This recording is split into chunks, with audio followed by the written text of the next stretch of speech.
മക്കളെ, ഈ സ്കൂൾ തുറന്ന സമയത്ത് നിങ്ങളിൽ ഭൂരിഭാഗം പേരും വിചാരിച്ച കുറച്ച് കാര്യങ്ങളാണ് മിസ് പറയാൻ വേണ്ടി പോകുന്നത്. കഴിഞ്ഞ വർഷത്തേക്കാൾ നല്ല ഒരു പെർഫോമൻസ് ഇപ്രാവശ്യം എനിക്ക് ഓരോ എക്സാമിനും കാണിക്കണം. പാരൻസ് ആണെങ്കിലും ടീച്ചേഴ്സ് ആണെങ്കിലും നല്ലൊരു ഇമ്പ്രൂവ്മെൻ്റ് ഉണ്ട് എന്ന് അവരെ കൊണ്ട് പറയിപ്പിക്കണം. അതേപോലെ തന്നെ സിസ്റ്റമാറ്റിക് ആയിട്ട് അപ് ടു ഡേറ്റ് ആയിട്ട് ഇല്ലേ ഓരോ ക്ലാസ്സിലും പഠിപ്പിക്കുന്ന കാര്യങ്ങൾ അന്നേ ദിവസം തന്നെ വന്ന് കംപ്ലീറ്റ് ചെയ്തിട്ട് മുന്നോട്ടേക്ക് പോകണം, റിവിഷൻ ചെയ്യണം, കൃത്യമായിട്ട് ഓരോ എക്സാംസിനും നല്ല മാർക്ക് സ്കോർ ചെയ്യണം എന്നുള്ള ഒരു ഉദ്ദേശത്തോടു കൂടി ആയിരിക്കും ഈ ഒരു വർഷം നിങ്ങൾ സ്റ്റാർട്ട് ചെയ്തിട്ടുണ്ടാവുക അല്ലേ. ചിലപ്പോൾ ആദ്യത്തെ 2-3 ദിവസങ്ങളൊക്കെ നിങ്ങൾ അത് ചെയ്തിട്ടുണ്ടെങ്കിലും ഉറപ്പായിട്ടും ഈ വീഡിയോ കണ്ടുകൊണ്ടിരിക്കുന്ന നിങ്ങളോട് തന്നെ ചോദിക്കുക, ആ ഒരു കാര്യം നിങ്ങൾ കണ്ടിന്യൂ ചെയ്ത് പോയിട്ടുണ്ടോ എന്നുള്ളത്. ഉറപ്പായിട്ടും ഇല്ല എന്നുള്ളത് തന്നെയായിരിക്കും നമ്മളുടെ ആൻസർ അല്ലേ. അപ്പോൾ എന്താണ് നമുക്ക് പറ്റിപ്പോയത്?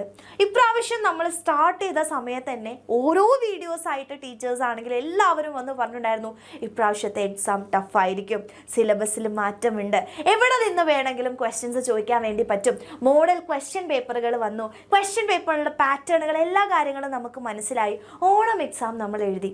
പക്ഷെ ഓണം എക്സാം കഴിഞ്ഞപ്പോഴാണ് നമുക്ക് ഒരുപാട് കാര്യങ്ങൾ മനസ്സിലായില്ലേ, ഇങ്ങനെ പോയിട്ട് കാര്യമില്ല. അതുപോലെ തന്നെ കൃത്യമായിട്ട് നമ്മുടെ ടെക്സ്റ്റ് ബുക്ക് മുഴുവൻ അല്ലേ നന്നായിട്ട് പഠിച്ചാൽ മാത്രമാണ് നമുക്ക് നല്ല ഒരു മാർക്കിലേക്ക് എത്താൻ വേണ്ടി പറ്റുക.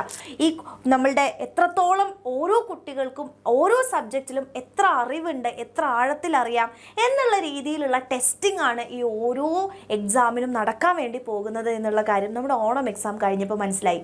അതുകൊണ്ട് തന്നെ ഓണം എക്സാമിന് ഇപ്പോൾ മിസ്സിന് ഇൻസ്റ്റാഗ്രാമിലാണെങ്കിലും നമ്മുടെ ലൈവിൻ്റെ താഴെയുള്ള കമൻറ്റ് ബോക്സുകളിലാണെങ്കിലും വീഡിയോസിൻ്റെ കമൻറ്റ് ബോക്സുകളിലൊക്കെ പറയുന്നത്, മിസ് എന്താണ് അല്ലേ, മൊത്തത്തിൽ പ്രശ്നമാണ്, എനിക്ക് നല്ല മാർക്ക് സ്കോർ ചെയ്യാൻ വേണ്ടി പറ്റിയിട്ടില്ല, ഇനി ഞാൻ എന്താണ് ചെയ്യുക എന്നുള്ളൊരു കാര്യമാണ്.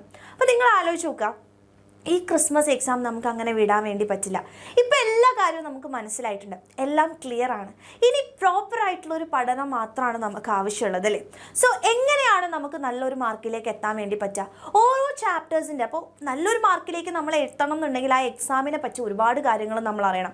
ഒന്നാമത്തെ കാര്യം എന്ന് പറയുന്നത് ഓരോ സബ്ജക്റ്റിലും ഓരോ ചാപ്റ്റേഴ്സിൻ്റെ വെയിറ്റേജ് ഏതാണ്, ഏത് ചാപ്റ്ററാണ് നമ്മൾ കൂടുതൽ ഇമ്പോർട്ടൻസ് കൊടുത്ത് പഠിക്കേണ്ടത്, ഓരോ ചാപ്റ്ററിൽ നിന്ന് അല്ലെങ്കിൽ എക്സാമിൻ്റെ പാറ്റേൺ എങ്ങനെയായിരിക്കും, ഏത് ചാപ്റ്ററിൽ നിന്നാണ് കൂടുതലായിട്ടുള്ള മാർക്ക് വാങ്ങുക, അങ്ങനെ എല്ലാ കാര്യങ്ങളും നമ്മൾ അനലൈസ് ചെയ്യണം. ഏത് രീതിയിലുള്ള ചോദ്യങ്ങളാണ് ഓരോ ചാപ്റ്ററിൽ നിന്നും വരിക, ഇതൊക്കെ നമ്മൾ സ്വന്തമായിട്ട് ചെയ്യേണ്ട കാര്യമാണ് അല്ലേ. ഇതെല്ലാം നിങ്ങൾക്ക് ഒറ്റയ്ക്ക് ഉണ്ടാക്കുക എന്ന് പറയുന്നത് ഭയങ്കര ബുദ്ധിമുട്ടാണ്. സോ എപ്പോഴും എക്സാം വിന്നർ നിങ്ങളെ ഹെൽപ്പ് ചെയ്തിട്ടേ ഉള്ളൂ അല്ലേ. അപ്പോൾ നമ്മൾ പറയാറുണ്ട്, നമ്മളുടെ ബാച്ചുകൾ, എക്സാം വിന്നറിൻ്റെ ബാച്ചുകളിലേക്ക് നിങ്ങൾ ജോയിൻ ചെയ്യുകയാണെന്നുണ്ടെങ്കിൽ നിങ്ങൾക്ക് എന്തൊക്കെയാണ് നൽകാൻ വേണ്ടി പോകുന്നത്?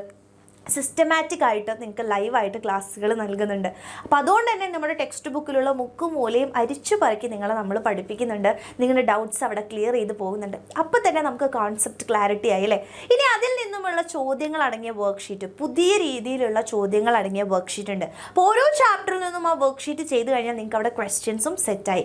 ഇനി ആ ചാപ്റ്റർ നമുക്ക് എത്രത്തോളം അറിയാമെന്ന് ടെസ്റ്റ് ചെയ്യാൻ വേണ്ടി നമുക്ക് ചാപ്റ്റർ വൈസ് ആയിട്ടുള്ള എക്സാമുകൾ നടത്തുന്നുണ്ട്.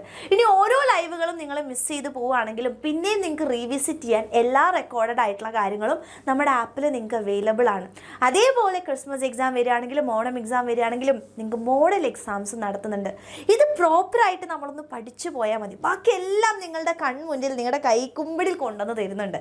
നമ്മൾ എന്ത് ചെയ്താൽ മതി? അതൊന്ന് അപ് ടു ഡേറ്റ് ആയിട്ട് പഠിച്ചാൽ മാത്രം മതി. ഇങ്ങനെ നമ്മുടെ എക്സാമിനറിൽ പഠിച്ച് നമ്മൾ ഏറ്റവും ബെസ്റ്റായിട്ടുള്ള ഒരു റിസൾട്ട് തന്നെയാണ് ഈ വർഷം വരെ നമ്മൾ ഇനി തുടർന്നും അത് തന്നെയാണ് നടക്കാൻ വേണ്ടി പോകുന്നത്. പക്ഷെ ഒരുപാട് കുട്ടികൾക്ക് പല കാരണങ്ങൾ വീതം അല്ലേ കാരണങ്ങൾ കൊണ്ട് നമ്മുടെ ബാച്ചിലേക്ക് ജോയിൻ ചെയ്യാൻ പറ്റാതുണ്ട്.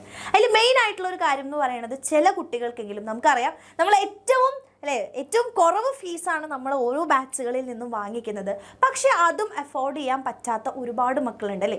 സോ നിങ്ങൾ നോക്കിയിരിക്കുന്ന കാര്യം എന്ന് പറയുന്നത്, എപ്പോഴാണ് നമ്മളുടെ ബാച്ചിൻ്റെ അല്ലെങ്കിൽ ഫീസിൽ ഓഫർ വരുന്നുണ്ടാവുക, എപ്പോഴാണ് ബാച്ച് ഫീസ് കുറയുക എന്ന് ആലോചിച്ചിരിക്കുന്നുണ്ടാവും. നമുക്കറിയാം വിജയദശമിക്ക് നിങ്ങൾക്ക് എല്ലാവർക്കും നമ്മുടെ ബാച്ചിന് ഓഫർ കൊടുത്തിട്ടുണ്ടായിരുന്നു. സോ ഇനി നമ്മുടെ സെലിബ്രേഷൻ വരുന്നത് ദിവാലിയാണ്.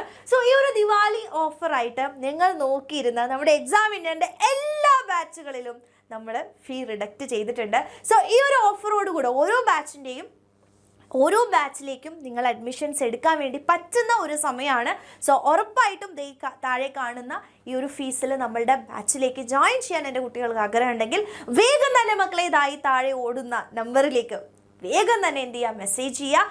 ആൻഡ് നിങ്ങളുടെ അഡ്മിഷൻസ് ഉറപ്പിക്കുക. ദിവാലി കഴിഞ്ഞു കഴിഞ്ഞാൽ ഈ ഓഫർ ഉണ്ടായിരിക്കില്ല എന്നുള്ള കാര്യം മനസ്സിലാക്കുക. അപ്പോൾ നേരത്തെ നമ്മുടെ പോർഷൻസും കാര്യങ്ങളൊക്കെ കഴിഞ്ഞ് റിവൈസ് ഒക്കെ ചെയ്ത് ഈ ക്രിസ്മസ് എക്സാമിന് ഒരു ബെറ്റർ പെർഫോമൻസ് നിങ്ങൾക്ക് കൊടുക്കണമെന്നുണ്ടെങ്കിൽ ഉറപ്പായിട്ടും ധൈര്യസമേതം നമ്മുടെ ബാച്ചുകളിലേക്ക് വെൽക്കം ചെയ്യാണ്. സോ ഈ ഒരു ഓഫറോട് കൂടെ വേഗം തന്നെ ജോയിൻ ചെയ്യുക. അടിപൊളിയായിട്ട് പഠിച്ചു തുടങ്ങാം. നമുക്ക് ഈ ഒരു എക്സാം തകർക്കാം.